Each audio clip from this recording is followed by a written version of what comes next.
मैं अपने दोस्त जैसा हूं, जजमेंटल नहीं, प्यार करने वाला। असीम कहते हैं, खुद से जिस तरह बात करोगे वही बनोगे। अगर आप खुद को कोसते हो तो अंदर गिल्ट और फियर पलते हैं। लेकिन अगर आप खुद से प्यार से बात करते हो तो आप हीलिंग की ओर बढ़ते हो। कभी ध्यान दिया है, जब आप अकेले होते हैं तो आपके अंदर एक आवाज चलती रहती है। यह है आपका इनर डायलॉग। अधिकतर लोग इस आवाज को इग्नोर करते हैं या दबा देते हैं, लेकिन असीम कहते हैं, सुनो उसे, समझो उसे और गाइड करो खुद को। जब आप अपने अंदर की बातों को सीरियस लेने लगते हैं तो आप इमोशनल मैच्योरिटी और क्लैरिटी की ओर बढ़ते हैं। जब आप खुद से प्यार करते हो तो लोग आपको हर्ट नहीं कर पाते, तो आप दूसरों की ओपिनियन में नहीं उलझते, तो आपकी दुनिया के सेंटर में कोई और नहीं, आप खुद होते हैं। असीम इस चैप्टर में कहते हैं, सेल्फ लव का मतलब सेल्फिश होना नहीं है। सेल्फ लव का मतलब है खुद को वो इज्जत देना जो आप दूसरों को देते हो। सीख, जर्नलिंग करें, खुद से सवाल पूछें, पॉजिटिव सेल्फ टॉक करें, अपने अंदर के दोस्त से प्यार से बात करें, इनर डायलॉग सुने, अपने इमोशंस को समझें। जब आप खुद के सबसे अच्छे दोस्त बन जाते हैं तो दुनिया की नफरत भी आपका कुछ नहीं बिगाड़ सकती। आप अकेले रहकर भी कंप्लीट महसूस करते हैं। आपसे एक सवाल, क्या आपने कभी खुद से बात की है? क्या आप भी खुद को अपना सबसे अच्छा दोस्त बनाना चाहते हैं? तो अभी से शुरुआत कीजिए। हर दिन 10 मिनट सिर्फ खुद के लिए निकालिए। Chapter 3, recharge through solitude. क्या आप दिन के अंत में थककर चूर हो जाते हैं, मानसिक रूप से ड्रेन्ड, बिना किसी एनर्जी के? काम का प्रेशर, रिश्तों की उलझने, सोशल मीडिया की भागदौड़, ये सब हमें धीरे धीरे खाली कर देती हैं। लेकिन क्या हो अगर मैं कहूं कि आपको एक ऐसी जगह मिल सकती है जहां से आप रोज रोज मेंटल रिचार्ज होकर बाहर आ सकते हैं? वो जगह है सॉलिट्यूड, यानी एकांत। इस अध्याय में असीम कटोच बताते हैं कि सॉलिट्यूड सिर्फ शांति नहीं देता, यह आपकी खोई हुई ऊर्जा को वापस लाता है। आपका दिमाग एक बैटरी की तरह है, और जब आप पूरे दिन डिसीजन लेते हैं, रिस्पॉन्स करते हैं, लोगों से इंटरैक्ट करते हैं, तो ये बैटरी ड्रेन हो जाती है। अब सवाल यह है, उसे रिचार्ज कैसे करें? उत्तर है सॉलिट्यूड। राहुल एक मिड लेवल मैनेजर है। उसका दिन सुबह 8 बजे से शुरू होता है और रात 11 बजे खत्म। कॉल, मीटिंग, मैसेज, डेडलाइन, और फिर भी उसके अंदर एक खिंचाव, एक एम्प्टीनेस बनी रहती है। उसे लगता है शायद मैं और मेहनत करूं तो बेहतर लगेगा, लेकिन सच्चाई ये थी, वो बर्नआउट के कगार पर था। एक दिन उसके मेंटर ने उससे कहा, तू सबको टाइम देता है लेकिन खुद को नहीं। उस दिन से राहुल ने हर दिन 30 मिनट खुद के साथ बिताना शुरू किया, बिना फोन, बिना शोर, सिर्फ खुद से बातचीत। और बस कुछ हफ्तों में ही उसका माइंड फिर से क्लियर और एनर्जाइज्ड हो गया। असीम इस अध्याय में कुछ आसान लेकिन लाइफ चेंजिंग टेक्निक्स बताते हैं जिससे आप खुद को रिचार्ज कर सकते हैं। नेचर वॉक्स, सुबह या शाम 15 मिनट अकेले टहलें, बिना फोन, बिना गानों के, सिर्फ पत्तों की आवाज सुनिए। साइलेंट सिटिंग, 10 मिनट चुपचाप बैठिए, कुछ मत कीजिए, अपने दिमाग को रीसेट करने दीजिए। डिजिटल डिटॉक्स, दिन में कम से कम 1 घंटा बिना किसी स्क्रीन के बिताइए। डोपामाइन सर्किट्स को रीसेट करने का सबसे आसान तरीका, माइंड डंप जर्नलिंग। जो भी दिमाग में चल रहा है उसे कागज पर लिख डालिए, दिमाग हल्का हो जाएगा। सॉलिट्यूड आपका प्रीफ्रंटल कॉर्टेक्स यानी डिसीजन मेकिंग ब्रेन को आराम देता है।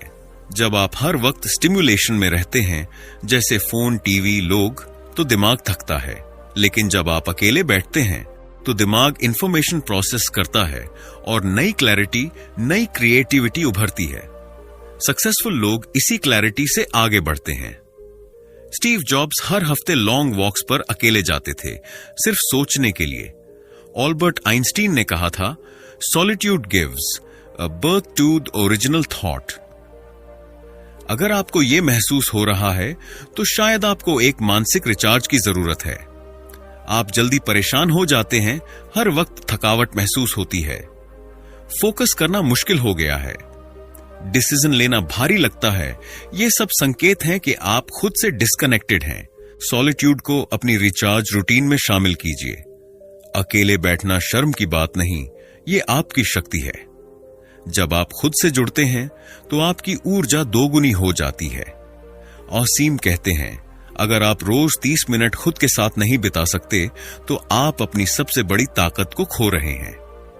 Chapter 4, creativity in solitude.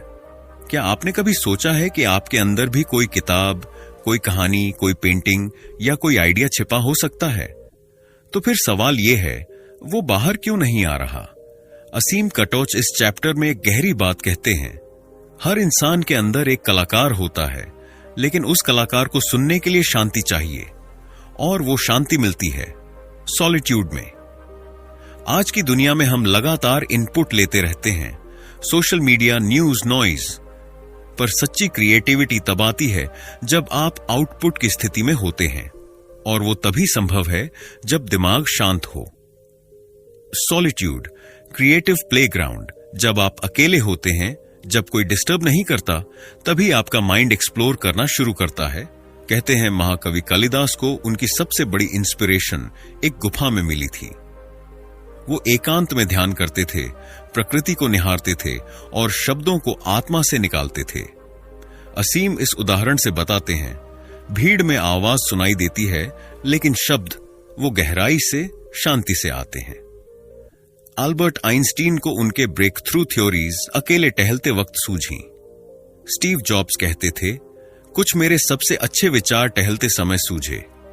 ये लोग सॉलिट्यूड से डरते नहीं थे, इन्हें पता था कि अकेलापन क्रिएटिविटी की पहली सीढ़ी है। असीम इस अध्याय में कुछ बेहतरीन टेक्निक्स बताते हैं जिनसे आप सॉलिट्यूड में अपनी क्रिएटिविटी को खोल सकते हैं। फ्री राइटिंग, 10 मिनट कोई भी टॉपिक लेकर लिखिए बिना रुके। यह आपके सबकॉन्शियस आइडियाज को बाहर लाता है। डूडलिंग और स्केचिंग, बिना सोचे बस पेन उठाइए और बनाइए। इससे इमेजिनेशन का दरवाजा खुलता है।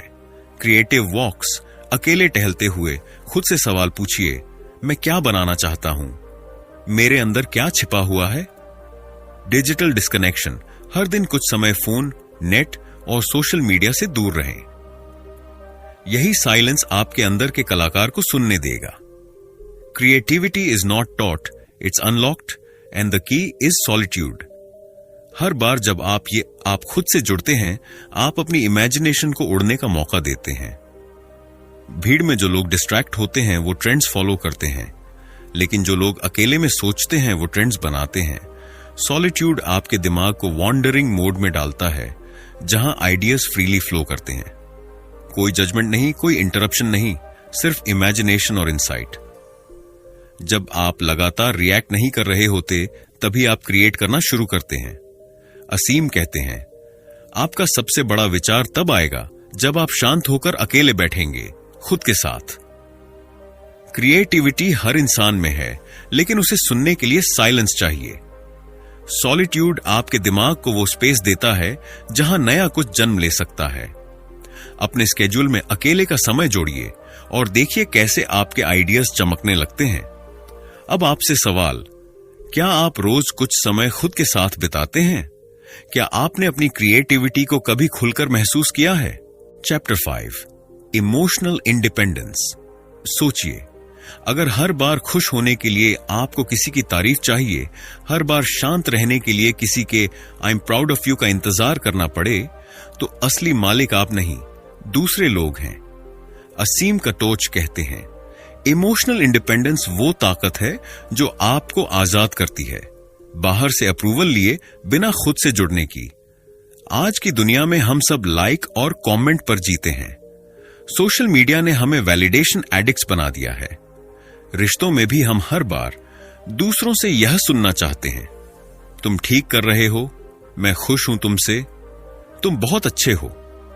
पर सच्चाई यह है, जब तक आप दूसरों से अपनी भावनाओं की मंजूरी मांगते रहेंगे, तब तक आप कभी इमोशनली फ्री नहीं हो सकते। इमोशनल इंडिपेंडेंस मतलब अपनी भावनाओं को समझना, उन्हें स्वीकारना और खुद ही हैंडल करना, बिना ब्लेम, गिल्ट या एस्केप के। असीम बताते हैं, सॉलिट्यूड में आपको वो इनर स्पेस मिलता है जहां आपकी भावनाएं बोलने लगती हैं और आप सुनना सीखते हैं। कई लोग इमोशंस को दबाते हैं, मैं ठीक हूं, मुझे फर्क नहीं पड़ता, मैं स्ट्रांग हूं, पर अंदर से टूट रहे होते हैं। असीम इस इल्यूजन को तोड़ते हैं। सप्रेस मत करो, एक्सप्रेस और हील करो। सॉलिट्यूड आपको यह सेफ स्पेस देता है जहां आप रो सकते हैं, सोच सकते हैं और खुद से कह सकते हैं, मैं सुन रहा हूं तुझे। असीम 3 शक्तिशाली तकनीकें बताते हैं। 1. भावना नोटबुकिंग। हर दिन 10 मिनट लिखिए, मैं आज क्या महसूस कर रहा हूं, क्यों अपसेट हूं, इस इमोशन का सोर्स क्या है। जब आप लिखते हैं, आप इमोशन से लड़ना बंद करके उन्हें समझना शुरू करते हैं। 2. Mirror talk. आईने से बातचीत। खुद से आंखों में आंखें डालकर बोलिए, तू ठीक है, तेरी फीलिंग्स वैलिड हैं, मैं तेरे साथ हूं। यह टेक्निक आपको दूसरों की अप्रूवल से दूर करके खुद की वैलिडेशन देना सिखाती है। 3. Silent sitting, emotional sitting meditation. सिर्फ 10 मिनट रोज बैठ जाइए, आंखें बंद कीजिए और जो भी इमोशन अंदर है उसे ऑब्जर्व कीजिए। दर्द, डर, गुस्सा, उसे भगाने की जरूरत नहीं, बस उसकी प्रेजेंस एक्सेप्ट करिए। असीम कहते हैं, एक्सेप्टेंस ही सबसे बड़ी हीलिंग है। जब आप इमोशनली इंडिपेंडेंट हो जाते हैं, तब दुनिया के ताने, नफरत, इग्नोरेंस आपका कुछ नहीं बिगाड़ पाते। किसी ने तारीफ की, अच्छा लगा, नहीं की, तब भी आप खुद से खुश हैं। किसी ने धोखा दिया, आप टूटे नहीं, बल्कि समझदारी से खुद को हील किया। आप खुद के मालिक बन जाते हैं। असीम एक पावरफुल कोट कहते हैं, फीलिंग्स को दबाने से आप स्ट्रांग नहीं बनते, उन्हें समझने से बनते हैं। आज की दुनिया में हर कोई स्ट्रांग दिखना चाहता है, पर असली ताकत होती है रोने की हिम्मत, सुनने की क्षमता और खुद को पकड़ने की कला। सीख, दूसरों की अप्रूवल से आगे बढ़िए, खुद की फीलिंग्स को समझिए। सॉलिट्यूड आपको इमोशनल हीलिंग का सबसे सेफ स्पेस देता है। जर्नलिंग, मिरर टॉक और साइलेंट सिटिंग जैसे टूल्स आपकी इमोशनल इंडिपेंडेंस को मजबूत बनाते हैं। अब आपसे सवाल, क्या आप अपनी फीलिंग्स को दबाते हैं या समझते हैं? Chapter 6, connect without losing yourself. क्या आपने कभी किसी रिश्ते में इतना इन्वेस्ट कर दिया कि खुद की आइडेंटिटी ही खो बैठे?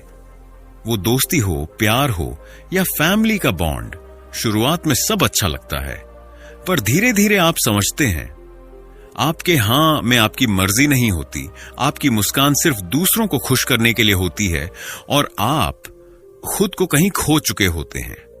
आसिम काटोच कहते हैं, हर रिश्ता तब तक खूबसूरत होता है जब तक आप अपनी पहचान बनाए रखते हैं। क्यों हम अक्सर इतना मर्ज हो जाते हैं रिश्तों में कि